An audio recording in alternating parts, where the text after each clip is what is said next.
Birdman, or The Unexpected Virtue of Ignorance, but that title sucks, so Birdman is a really intense drama directed by Alejandro G. Inarritu, starring Michael Keaton as Regan Thompson. So Regan used to play a bizarre superhero called Birdman. Look at him, he looks like a Power Ranger villain. Anyway, throughout the film, he shows some supernatural powers whilst being hounded by his Birdman alter ego Subconscious, which I'll get onto later. He's directing and starring in his own play and manages to get a hold of Mike Shiner, played by Edward Norton, an arsehole but a damn good actor. Originally, director Alejandro G. Inarritu wanted to film the entire movie in just a single shot and completely set in a theatre. He wanted to challenge himself and take a different approach from his previous work. We live our lives with no editing. By presenting the film as a continuous shot, I can submerge the protagonist in an inescapable reality and take the audience with him. Once he pitched this idea to his screenwriters, they said it simply could not work, and many others told the director to not even bother attempting it. Inarritu himself called the move almost suicidal and worried that the concept may be more distracting for the viewer rather than immersive. We wrote everything thinking of this one shot, and a lot of decisions that would mostly be taken in the editing room were taken before shooting. The one-shot approach meant the scenes couldn't be removed or reordered in post-production, so we needed to be very, very sure about what was on the page.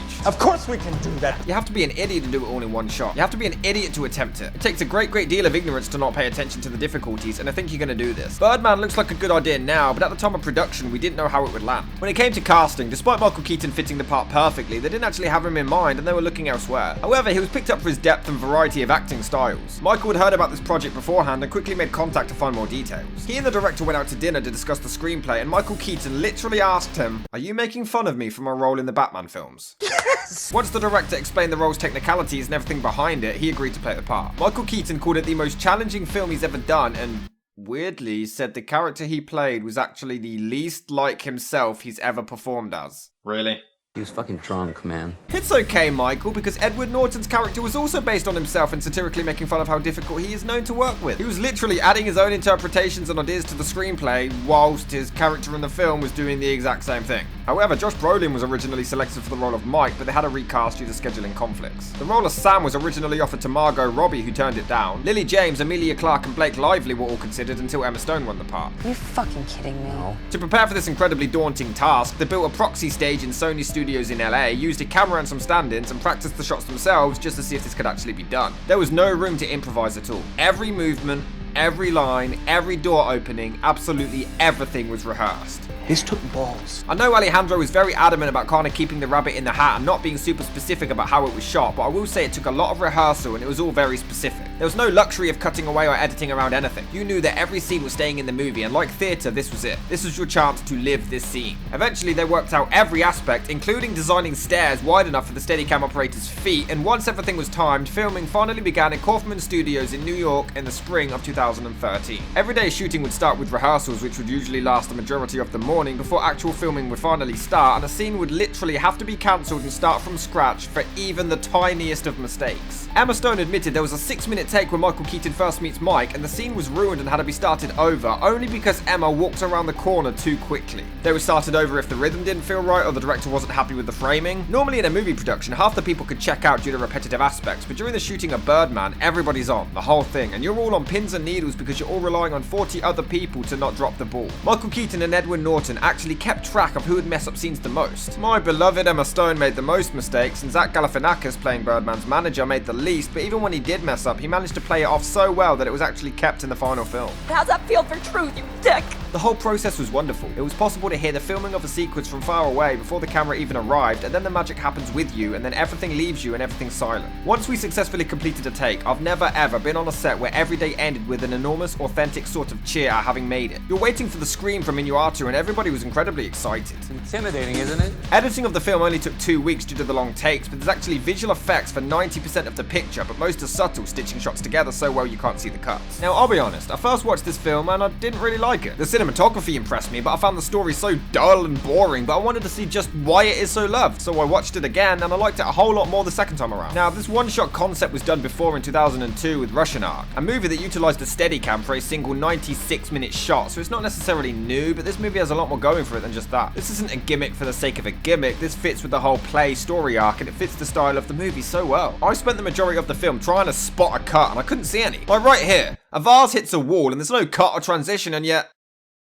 how'd they do that? This movie messed with my mind trying to find some kind of directorial mistake and I just couldn't find any. The sheer precision in visual storytelling, choreography and preparation is just incredible, and it's some of the best cinematography I've ever seen.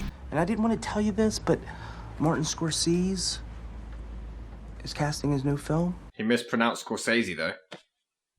It's ironic that all the preparation, all the rehearsals, and it's a name he messes up on. Even more embarrassing when his co-star correctly says it just seconds later. Is it true, Scorsese? Now, I do see the connection to Keaton's character. He mentions not playing Birdman since 1992, the year Batman Returns came out. Emma Stone says he's had no career since the third comic book film, and he also says he turned down the part for Birdman 4. Okay, change that to second comic book film, and he turned down Batman 3. And yes, I know Keaton has done big films since, but Batman is arguably his biggest. Shut up, the connection's there, alright? Why do you act like a dick all the time? Kind of fitting though, since Edward Norton was the Hulk, Emma Stone was in Spider-Man, and Naomi Watts was in Tank Girl. Just a big group of superhero affiliates bonding together to make a great film. The dialogue I think is great. Some lines are so well written, whereas others are just hilarious, poking fun at other actors. And they also deliver some really simple but true and effective messages. We gross billions. What are you ashamed of that? Billions! Billions of flies eat shit every day. So what? Does that make it good? And there's also a scene that a lot of Hollywood screenwriters really should pay attention to. And here's the thing, you've got 4 lines after that all say the same thing. I didn't even know the man. I only heard his name mentioned in passing. I wouldn't know. You'd have to know the particulars. And the particulars, I mean, it sounds like my grandmother. But the point is, you don't know the guy. Right. We fucking get it. Yeah. Are you listening?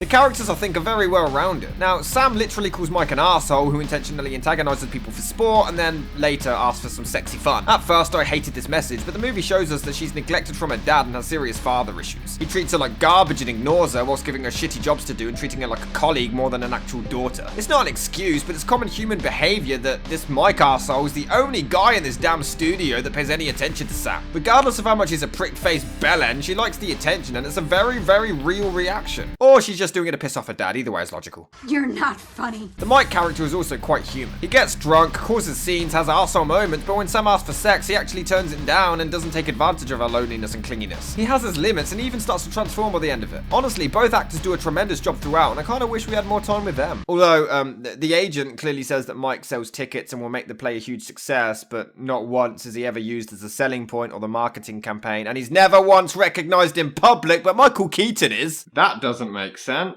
You know I'm right. Now, Birdman's powers have been highly discussed, and this, I think, is the film's best quality. There's nothing concrete, it's left up to the viewer's interpretation, which some people seem to hate for some reason. Damn Inception for having an open ending, now we're gonna have to think for ourselves. I mean, does he actually have powers? This all leads up to the ending, but just to give you some context. Throughout the film, he moves things telepathically. One scene shows him wrecking his room with his mind, but when the agent enters, he's physically throwing them. This implies that it's all in his head, further shown later when he flies around New York, by the way, one of the funniest things I've ever seen. And when he lands, nobody reacts and a taxi driver demands the fare. The powers are in his subconscious. He feels deep down that he really is this great talent, this great hero, this great unappreciated artist, this great Birdman wanting to fly again. When he first takes flight, everyone reacts, and this is a clever visual metaphor of everyone being blown away by his inevitable success. That was kind of sweet. And now, the ending.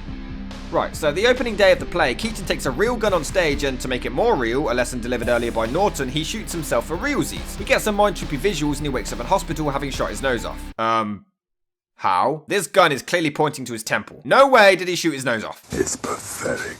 Anyway, the play was a success, he's all over the news, the room clears, Keaton says goodbye to Birdman before leaping out the window. We don't see what happened, but Emma Stone enters, assuming he's jumped, but then looks up and smiles. And that's it. You cock-teasing motherfuckers. Is that too much? The ending, which is one of the most highly speculated in film history, was originally vastly different. After he shot himself, we then get Johnny Depp in a dressing room in his outfit for a cheap plug for Pirates of the Caribbean 5. That makes no sense. I'm sorry, what was the question?